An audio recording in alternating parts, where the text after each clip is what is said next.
Ravindran sir, இன்று communist கட்சியோட state secretary வெளியிட்டிருக்கக்கூடிய அறிக்கை தான் இன்று நாங்கள் விவாதத்திற்கு இதை தலைப்பாக எடுப்பதற்கு காரணம்.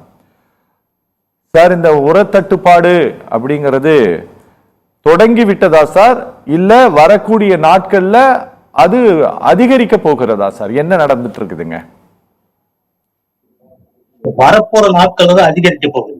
சரி, இப்போதான் நம்ம குறுவை பருவம் சாகுபடி துவங்கி இருக்கோம். சரி, குறுவை பருவத்தை பொறுத்தளவு குறைவான அளவுதான் உர தட்டுப்பாடு, உர தேவை இருக்கும். ஆனால் நாடு முழுவதும் தேவையான ஒரு ரபி பருவம்னு சொல்லுவாங்க. தென்மேற்கு பருவமழையை நம்பித்தான் நாம் முழுமையாக நாடு முழுவதும் சாகுபடி பயிர்கள் செய்யக்கூடிய நடைமுறை உருவாகும். பொதுவா ஒவ்வொரு மாநிலத்திலும் அந்தந்த பயிருக்கு ஏற்ற வகையில சில தேவைகள் இருக்கு. பொதுவா ஒரு மாதத்திற்கு தேவையான ஒவ்வொரு மாநிலத்திற்கும் அந்த சாகுபடி பரப்பளவு கணக்கிட்டோம்னா யூரியா 1,43,500 மெட்ரிக் டன், நீங்க டிஏபி எடுத்துக்கிட்டா 4,480 மெட்ரிக் டன், பொட்டாஷ் எடுத்துக்கிட்டா 8,040 மெட்ரிக் டன். இது ஒரு மாத அளவுல முழுமையான சாகுபடி பரப்பளவு இருக்கக்கூடிய காலகட்டங்கள்ல. ஆனால் தற்பொழுது இருக்கக்கூடிய உர விலை ஏற்றம் என்பது தவிர்க்க முடியாத ஒன்று ஏற்றிருக்காங்க. இதுல இப்ப என்ன அப்படின்னா, இந்த உர விலை ஏற்றம்ங்கிறது எங்களுக்கு ஒன்றும் புதுசு இல்ல. காரணம் என்ன அப்படின்னா, 2010ஆம் ஆண்டு புதிய உர கொள்கையை கொண்டு வந்த போது யூரியாவின் விலையை மட்டுமே மத்திய அரசு தன் கட்டுப்பாட்டில் வைத்துக் கொண்டு மற்ற அனைத்து வகையான காம்ப்ளெக்ஸ் உரங்கள் 14 வகை, டிஏபி உள்ளிட்ட பொட்டாஷ் ஆகிய உரங்களுடைய விலையை உற்பத்தி நிறுவனங்கள் செலவுக்கு ஏற்ப நீங்கள் விலை நிர்ணயம் செய்து கொள்ளலாம்னு ஒரு உத்தரவு கொடுத்தாங்க. அப்போ 2010க்கு முன்னாடி இருந்த விலை என்னன்னா 486 ரூபாய் டிஏபி, பொட்டாஷ் 236 ரூபாய், சூப்பர் பாஸ்பேட் 210 ரூபாய். நீங்க அனைத்து வகையான 14 வகையான காம்ப்ளெக்ஸ் உரங்கள் எல்லாமே 389 ரூபாயை தாண்டவே இல்லை. ஆனால் 1/4/2010க்கு பிறகு யூரியா விலை அதே கட்டுப்பாட்டுல இருந்தது. ஆனால் மற்ற விலை எல்லாமே 2 மடங்கு கூடுதலாகி போனது. சரி, இப்போ மத்திய அரசாங்கம் என்ன சொல்லுது, யூரியாவுடைய விலை இன்னும் ஏறல, யூரியா விலை ஏற்றவும் முடியாது, அது மத்திய அரசாங்கத்துடைய மானிய கட்டுப்பாட்டுல இருக்கு. ஆனால் மற்ற உரங்களுடைய விலை ஏறும், இது உற்பத்தி செலவுக்கு ஏற்ப நாங்கள் விலை ஏற்றிருக்கோம் சொல்றாங்க. இன்னொரு விஷயம், கடந்த காலங்கள்ல 1 லட்சத்து, அதாவது 2025ஆம் ஆண்டு 24-25 நிதியாண்டுக்கு மத்திய அரசாங்கம் வழக்கமா 1,91,00,000 கோடி, 1,91,000 கோடி ரூபாய் உரத்துக்கான மானியத்தை ஒதுக்கீடு செய்யறது வழக்கம். ஆனால் அவங்க என்ன பண்ணாங்க, 2024-25ல 1,68,00,000 குறைச்சாங்க மானியத்துடைய தொகையை. அப்போ 24-25ல அவங்க என்ன செஞ்சாங்கன்னா ஒரு 45,000 கோடி ரூபாயை கூடுதல் பண்ணாங்க. அதுக்கு பிறகு துணை மாறிய கோரிக்கையில தேவையை கருத்தில் கொண்டு ஒரு 54,310 கோடியை கூடுதலா சேர்த்தாங்க. 54,310 கோடி. ஆக இந்த உரத்தினுடைய மானியத்தை குறைத்ததன் காரணமாக யூரியாவை தவிர மற்ற உரங்களுடைய அனைத்துடைய விலை உயர்வும் தவிர்க்க முடியாத ஒன்றாகிவிட்டது. காரணம், உற்பத்தி செலவுக்கு ஏற்ப நீங்க கொடுக்கணும் அப்படின்னு. அதுல இன்னொரு விஷயம் ஒண்ணு இருக்கு, என்பிகேன்னு சொல்றோம் இல்லைங்களா, அதுல தடை தத்து, மனை தத்து, சாம்பல் தத்துன்னு சொல்றோம் இல்லைங்களா, எந்தெந்த வகையான உரங்களுக்கு நீங்கள் என்னென்ன அளவுகோலுக்கு நீங்கள் அந்த சத்துக்களை சேர்க்கிறீர்களோ அந்த அளவிற்கு விகிதாச்சாரத்தின் அடிப்படையில் தான் மானியம் ஒதுக்கப்படும் சொல்லிட்டாங்க. இப்ப யூரியா நீங்க எடுத்துக்கிட்டீங்கன்னா 46% யூரியா நைட்ரஜன் நீங்க கலக்கணும். 46% நைட்ரஜன் 46% முழுமையா இருந்தால்தான் அந்த மானியம் கிடைக்கும் உற்பத்தி செய்கிற கம்பெனிக்கு. அதனால இந்த உர கொள்கையை மாற்றம் செய்ய வேண்டிய அவசியம் இருக்கிறது. சார், கொள்கை மாற்றத்தை விடுங்க சார், கொள்கை மாற்றத்தை விடுங்க. இப்போ இந்த வார் நடந்துட்டு இருக்கு அப்படிங்கிறதுனால உங்களுடைய இயல்பான பணிகள் இருக்குல்ல, நடவு நடக்கூடிய பணிகள்லயோ அல்லது உங்களுக்கு உரம் இன்னைக்கு உரம் மொத்தமும் ஆன்லைன் பண்ணிட்டாங்க. எந்த உரம் விற்கிற கடையில எவ்வளவு உரம் இருக்கு அப்படிங்கிறது எல்லாமே இன்னைக்கு ஆன்லைனா மாறிடுச்சு.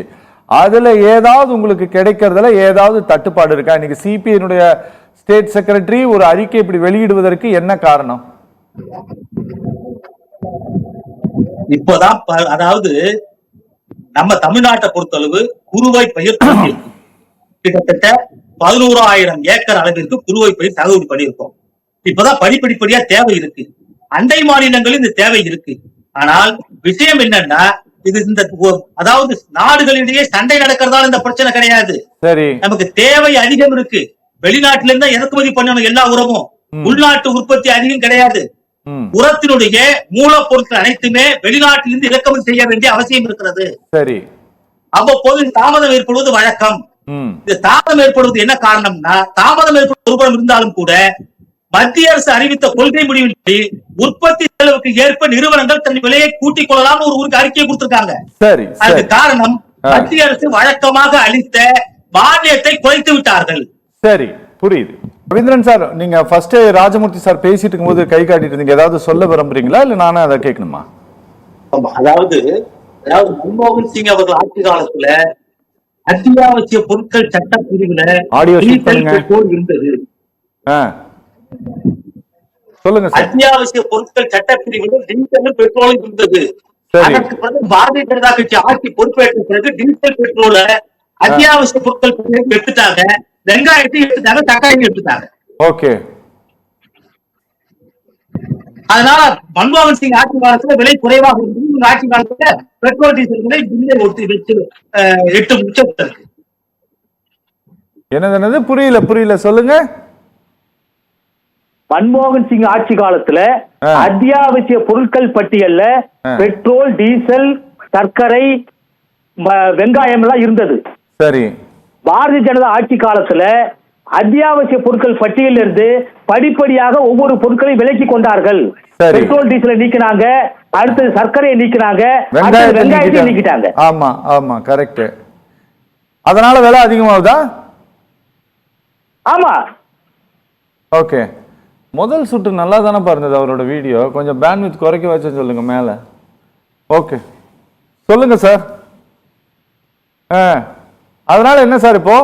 அதனால இந்த விலையேற்றம் தவிர்க்க முடியாத ஒன்று.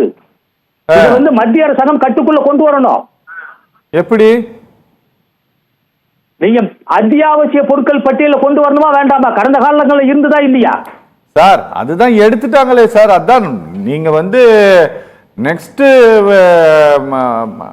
கமாடிட்டி, நெக்ஸ்ட் ஆயில் வாட்டர்னு சொல்லிட்டாங்களே. அடுத்து தண்ணிக்கு நின்னுட்டாங்க அவங்க. தண்ணிய என்ன மாதிரி சேல் பண்ணிட்டு நீங்க இப்ப எடுத்ததெல்லாம் கொண்டு வந்து வெங்காயத்தை கொண்டு வந்து சேரு, இதை கொண்டு வந்து உருளைக்கிழங்க கொண்டு வந்து சேருன்னு இருக்கிறீங்க. அதான் எடுத்துட்டாங்களே சார். அதனாலதான் இந்த விலை ஏற்றம். சரி சார், இப்போ நீங்க சார் இந்த எப்பவுமே இந்த டிஜிசிஏ ஒரு டிராமா ஒவ்வொரு தடவையும் இதே மாதிரிதான் நடத்திட்டு இருப்பாங்கன்னு வச்சுக்கோங்களேன். இவங்க இந்த அரிசி ஏற்றுமதியை தடை பண்றது, சர்க்கரை ஏற்றுமதியை தடை பண்றது. இப்ப இவர்கள் இந்த சர்க்கரை ஏற்றுமதியை தடை பண்ணிருக்கிறதுக்கு என்ன காரணம்? இப்ப கரெக்டா தேசிய அளவுல 477 சர்க்கரை ஆலைகள் இயங்கணும். சரி. ஆனா 418 சர்க்கரை ஆலைகள் வழக்கமா இயங்கும். சரி. நடப்பு ஆண்டுல 279 சர்க்கரை ஆலைகள் தான் உற்பத்தியை தொடங்கி இருக்கு. சரி. 54% சர்க்கரை உற்பத்தி குறைஞ்சு போயிருக்கு. சரி. இவங்க வழக்கமா என்ன செய்வாங்க? மத்திய அரசாங்கம் ஒவ்வொரு ஆண்டும் 90 லட்சம் மெட்ரிக் டன் நாங்க ஏற்றுமதிக்கு ஒப்பந்தம் போடுறோம்னு சொல்லுவாங்க.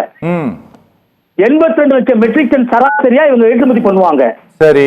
உள்நாட்டு விநியோகத்திற்கு 72 லட்சம் மெட்ரிக் டன் கையிருப்பு, அதாவது உள்நாட்டு விநியோகத்திற்கு விநியோகம் பண்ணுவாங்க. சரி. சராசரியா 2 மாத விநியோகத்திற்கு தேவையான 60 முதல் 65 லட்சம் மெட்ரிக் டன் சர்க்கரையை கையிருப்பு வச்சிருக்கணும். ஓகே. சர்க்கரை உற்பத்தி குறைந்து விட்டது. சர்க்கரை ஆலைகள் முழுமையாக இயக்கம் காணவில்லை. சர்க்கரை, அதாவது கரும்பில் இருந்து பெரும்பாலான விவசாயிகள் மாறிட்டாங்க. அது மட்டும் இல்ல, பெரும்பாலான கம்பெனிகள் மத்திய அரசுடைய புதிய கொள்கையால் சர்க்கரை உற்பத்தி வேண்டுமான அளவிற்கு வைத்துக் கொள்ளலாம், நீங்கள் சர்க்கரையை விட்டுவிட்டு நேராக எத்தனால் போயிடுங்கன்னு சொல்லிட்டாங்க. ஓகே. இப்ப எத்தனால் போயிட்டுன்னு சொன்ன பிறகு சர்க்கரை உற்பத்தி மிகவும் குறைஞ்சு போச்சு. அது மட்டுமல்ல, வரும் ஆண்டில் எதிர்காலத்தில் எல்னினோ காரணமாக மழையினுடைய அளவு குறையும் என்று வானிலை ஆய்வு மையம் எச்சரிக்கக்கூடிய காரணத்தினால் சர்க்கரை ஏற்றுமதியை இவங்க தடை செய்திருக்காங்க கருத வேண்டிய கட்டாயம் இருக்கிறது. Okay okay okay okay okay okay பேசலாம் சார். ரவீந்திரன் சார், நான் முடிக்க போறேன். நீங்க ஏதாவது சொல்ல விரும்புறீங்களா? அதாவது தற்போதைய மத்திய அரசு ம். எந்த பொருட்களுடைய விலையேற்றத்திலும் கண்காணிப்பது கிடையாது. ஓகே. விலையேற்றம் நடந்துகிட்டு இருக்கு. ஆ. வேளாண் விளைபொருட்கள் விலை ஏறிட்டு இருக்கு. ஆ. ஆனால் இதுல நுகர்வோர் பாதிக்கப்படுறாங்க. ஆ. அனைத்து உற்பத்தியாளர்கள் எந்தவித பாதிப்பு இல்லை. ஆனால் வேளாண் விளைபொருட்களை உற்பத்தி செய்யக்கூடிய உழவர்கள் பாதிக்கிறோம். ஆ. மிகப்பெரிய அளவு நாங்க பாதிக்கிறோம். இதனால எங்களுக்கு ஒன்றும் ஆதாயம் கிடையாது. ஆனால் கொரோனா நோய் தொற்று காலத்திலே கூட எங்களுடைய வேளாண் விளைபொருட்கள் உற்பத்தி தடையாகல. போதுமான வேளாண் விளைபொருட்களை நான் உற்பத்தி செய்து கொடுத்தோம். சரி. ஆனால் வரும் 2 ஆண்டுகளில் நாடு வேளாண் விளைபொருட்கள் உணவுப் பொருட்கள் தட்டுப்பாடு ஏற்படக்கூடிய அபாயம் இருக்கிறது. அப்பொழுது மக்களிடையே புரட்சி ஏற்படும் என்று எதிர்பார்க்கிறோம். காரணம், எல்னினோ நினைவா மிகப்பெரிய அச்சம் இருக்கிறது. இந்த காலகட்டத்தில் வரும் காலகட்டத்தில் வேளாண் விளைபொருள் உற்பத்திக்கு தேவையான தண்ணீர் கிடைக்குமா என்ற அச்சம் இருக்கிறது. சரி. இதை எப்படி இந்த அரசு சமாளிக்க போகுதுன்னு தெரியல. Okay okay okay okay